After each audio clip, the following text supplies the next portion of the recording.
দাপর যুগে একদা এক বিশাল ভয়ঙ্কর শক্তিশালী মূষক ঋষি পরাশরের কুটিরে এসে সমস্ত কিছু চর্বণ করে ধ্বংস করতে শুরু করল। এই মূষক আসলে ছিল শাপগ্রস্ত ক্রঞ্চ নামে গন্ধর্ব। মূষকের উপদ্রবে অতিষ্ঠ হয়ে উঠলেন ঋষি পরাশর। তিনি বালক গণপতির পালক পিতা। তাকে চিন্তিত দেখে গণেশদেব তার পাশ অস্ত্র দিয়ে মূষককে ধরে আনলেন।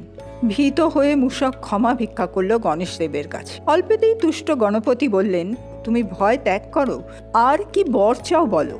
অহংকারে দর্পী মূষক বলল, বর আমি কি চাইব বালক, তুমিই চেয়ে নাও আমার কাছে। গণপতি স্মিত হেসে বললেন, আচ্ছা তুমি আমার বাহন হও।